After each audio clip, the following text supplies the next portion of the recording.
Assalamualaikum warahmatullahi wabarakatuh. Sidang lomba menulis cerita SMP. Pertama kita akan menengok apa sih definisi cerita dalam FLS 3N 2025. Yang pertama, cerita yang dimaksud dalam FLS 3N 2025 adalah cerita fiksi yang berbentuk prosa dan mengandung unsur-unsur fiksi seperti tema, tokoh, plot, latar belakang, dan gaya bahasa.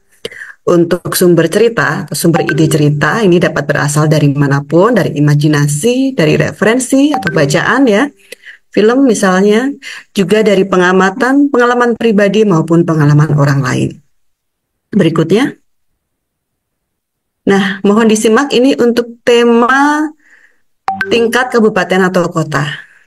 Peserta lomba menulis cerita dapat memilih salah satu di antara tema berikut, yaitu membangun 7 kebiasaan baik anak Indonesia, bangun pagi, beribadah, berolahraga, makan sehat dan bergizi, gemar belajar, bermasyarakat, dan tidur cepat.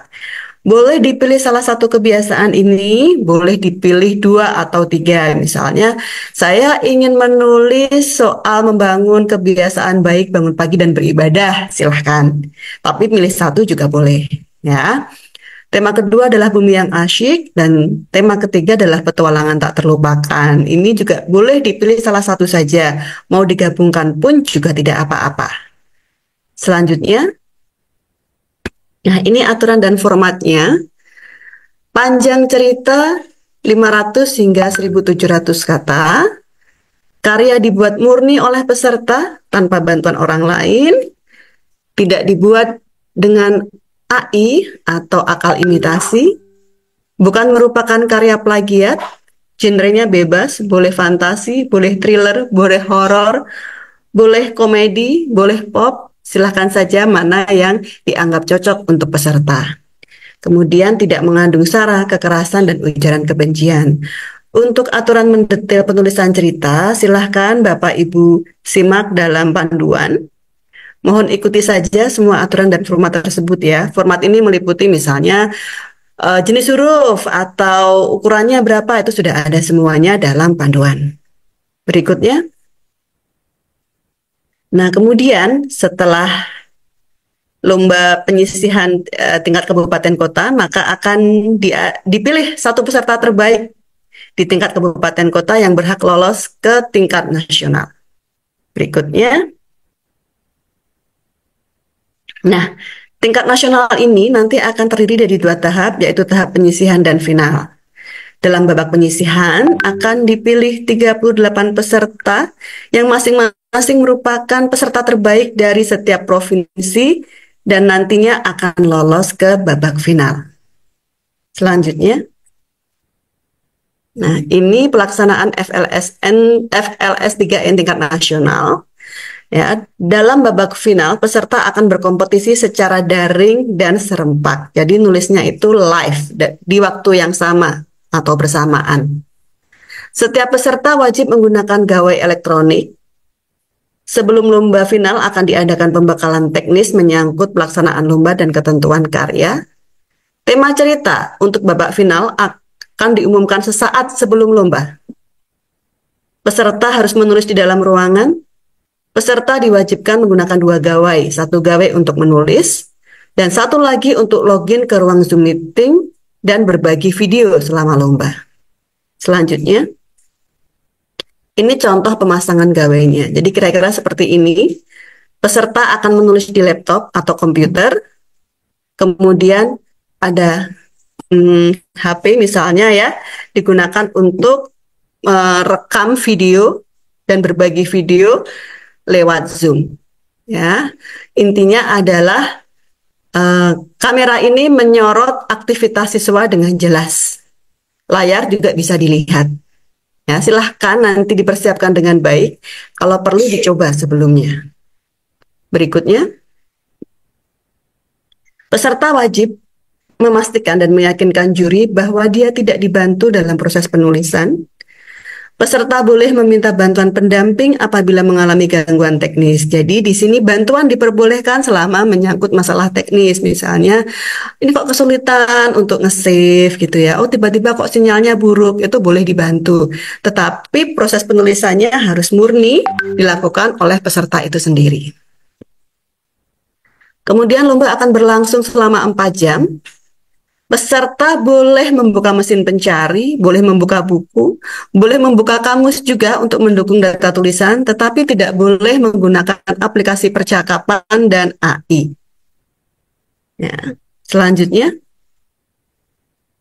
juri dan fasilitator akan memantau proses penulisan cerita, terutama untuk memastikan kejujuran peserta. Jadi mengapa peserta harus memperlihatkan video selama menulis, gitu ya? Itu karena memang kami ingin memastikan semua peserta jujur dalam proses penulisan. Sewaktu-waktu, juri atau fasilitator dapat meminta peserta untuk menunjukkan ruangan, layar, dan sebagainya. Juga mungkin nanti kalau misalnya diperlukan, bisa ini peserta untuk ditanya jawab, gitu ya, diwawancarai oleh juri atau fasilitator untuk meyakinkan soal kejujuran dan integritas tadi.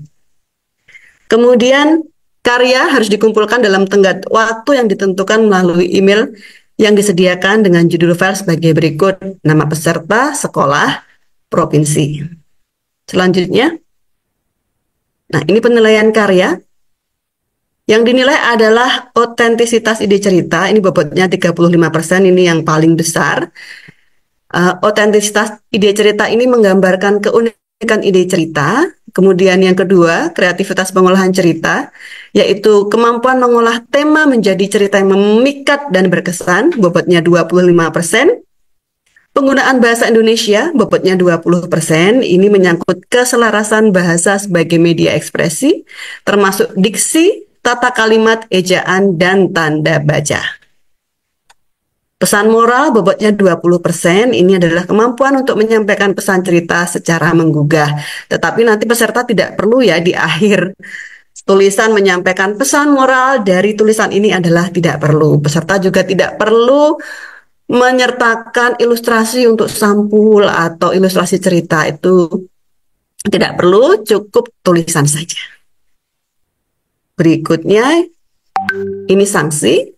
Apabila pada saat lomba atau di kemudian hari peserta terbukti melakukan plagiarisme, mengirimkan karya yang bukan murni ciptaannya atau dibuat dengan AI, dan atau melakukan kecurangan lainnya, peserta akan didiskualifikasi serta dilarang untuk ikut serta dalam lomba serupa di masa mendatang. Hadiah, penghargaan, gelar apabila telah diterima akan dicabut serta harus dikembalikan.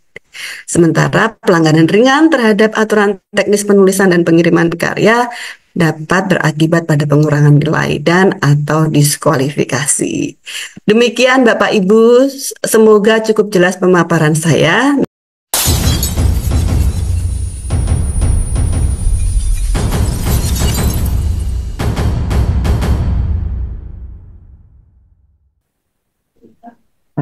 Assalamualaikum warahmatullahi wabarakatuh. Saya akan membacakan paparan sosialisasi ajang talenta di bidang menyanyi solo untuk tahun 2025 ini. Mari Mas, kita jelaskan dulu ya.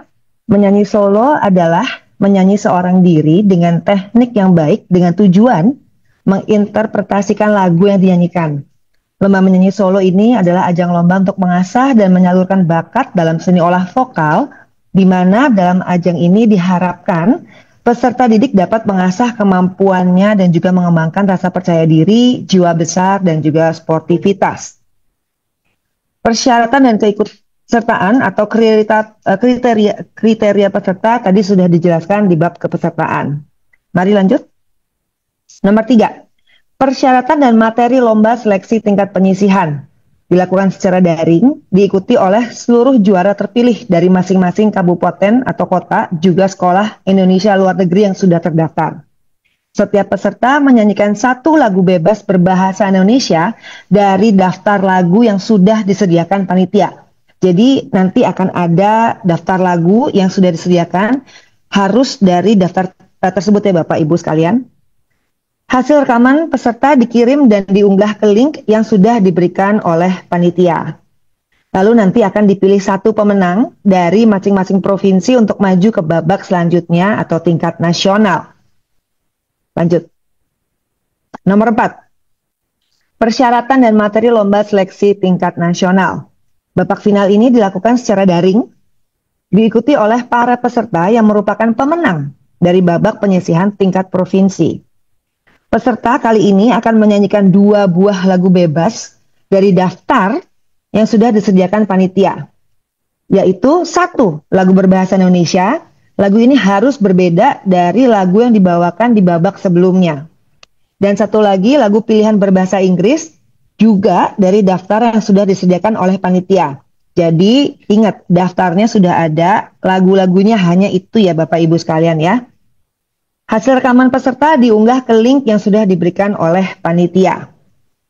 Lanjut, nomor 5. Persyaratan dalam penciptaan karya. Seleksi tingkat penyisihan. Pada babak ini, peserta merekam dan menyanyikan lagu pilihan berbahasa Indonesia, sekali lagi saya sebutkan, dari daftar yang sudah disediakan panitia dengan menggunakan musik iringan. Apa itu maksudnya musik iringan? Musik iringan yang di sini nih dipakai untuk rekaman ini boleh berbentuk music minus one atau MMO atau dengan pengiring. Tapi Bapak Ibu sekalian, pengiringnya itu nggak boleh terlihat di dalam video yang dikirim ya. Jadi hanya pesertanya aja. Lalu music minus one yang digunakan harus diputar secara bersamaan pada saat peserta bernyanyi secara live. Tidak boleh melalui proses rekaman dan editing. Maksudnya gini, music minus one dan nyanyi diputar secara bersamaan, bleng, lalu direkam oleh alat perekamnya. Nggak boleh masuk ke studio, musiknya dulu, lalu habis itu nyanyinya belakangan. Nggak boleh kayak gitu ya Bapak Ibu. Jadi harus secara bersama-sama. Peserta boleh menggunakan mikrofon atau tidak, yang penting vokal harus terdengar jernih. Jangan sampai pengiringnya lebih besar, jangan sampai music minus one-nya lebih besar daripada penyanyinya. Oke? Lanjut. Video rekaman yang dibuat harus menampilkan jam dinding analog dengan jarum detik yang masih berfungsi. Tidak boleh menggunakan jam digital dan jam dinding harus terlihat secara jelas. Jangan sampai jam dindingnya ada tapi di belakang nggak kelihatan jarumnya. Jarumnya harus kelihatan ya Bapak Ibu sekalian. Durasi video maksimal 5 menit, termasuk perkenalan, intro dan juga kodanya. Video dilarang diedit dalam bentuk apapun, baik secara gambar ataupun suara. Format video adalah MP4 atau MP4 dengan resolusi minimum 720p. Kostum yang digunakan saat babak penyisihan adalah baju bercorak kedaerahan masing-masing yang sederhana dan rapi, atau boleh juga seragam sekolah masing-masing. Jadi nggak perlu full aksesoris ya Bapak saat penyisihan, Bapak-Ibu sekalian. Pakai baju yang sederhana aja, mau pakai ada corak kedaerahannya boleh, tapi nggak usah maksa, artinya jangan sampai menyusahkan para peserta. Oke? Seragam masing-masing juga boleh, tapi rapi. Seleksi tingkat nasional dilakukan secara daring. Peserta mengirimkan video berisi 2 buah lagu yang dinyanyikan oleh peserta tersebut, yang terdiri dari 1 lagu berbahasa Indonesia dan 1 lagu berbahasa Inggris. Lagu-lagu yang dinyanyikan tersebut harus diambil dari daftar pilihan lagu yang sudah disediakan oleh panitia. Kenapa ini saya ulang-ulangi terus? Karena beberapa waktu yang lalu ada peserta mengirim di luar dari daftar lagu tersebut. Nggak boleh Bapak Ibu sekalian, harus dari daftar lagu yang sudah disediakan oleh panitia. Durasi masing-masing lagu maksimal 5 menit, termasuk perkenalan, intro, dan koda. Nah, saat seleksi tingkat nasional, kostum yang digunakan adalah bebas, sopan, dan rapih. Boleh dengan sentuhan kedaerahan atau tidak, tapi saat tingkat nasional dilarang menggunakan seragam sekolah atau denim atau jeans. Jadi mau pakai baju kayak mau nyanyi tampil gitu nggak apa-apa. Mau pakai ada sentuhan kedaerahannya boleh, tapi yang pasti nggak boleh pakai seragam sekolah. Oke, lanjut. Materi lagu yang bisa dipilih untuk seleksi dan nasional adalah ini list lagu-lagu berbahasa Indonesianya. Ada 1, Cinta Untuk Mama, Sidi Aldiano, lagu dari Budi Doremi, judulnya Tolong, lalu Kejar Mimpinya Maudy Ayunda, lagu Sepenuh Hatinya Roni Parulian dan Andi Rianto, lalu ada Manusia Kuatnya Tulus, ada lagu Sampai Menutup Mata Mahalini. Itu dipilih nanti ya, yang untuk seleksi daerahnya. satu seleksi nasional, satu yang lain, gitu.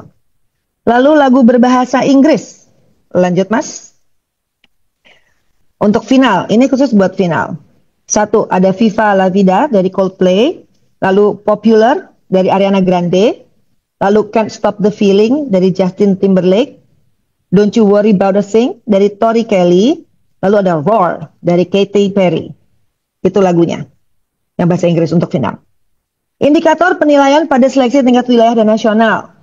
Penjelasan indikator penilaian karya, kriteria penilaian menyanyi solo meliputi 4 bidang, yaitu materi vokal, yang meliputi karakter vokal dan juga kualitas vokal. Lalu teknik vokal meliputi pemahaman terhadap intonasi, artikulasi, diksi. Ekspresi dan interpretasi meliputi penjiwaan lagu, penguasaan lirik, dinamika, improvisasi, dan juga keselarasan antara lagu dan musik. Penampilan meliputi sikap profesional dalam bernyanyi dan penguasaan panggung. Lanjut. Indikator penilaian karya seleksi tingkat wilayah dan nasional. Materi vokalnya 30%, teknik vokalnya 35%, ekspresi dan interpretasi 25%, penampilannya 10%. Interval penilaian pada setiap indikator, poin 50 sampai 65 kurang, 66 sampai 75 cukup, 76 sampai 90 baik, 91 sampai 100 sangat baik. Sekian, terima kasih. Seperti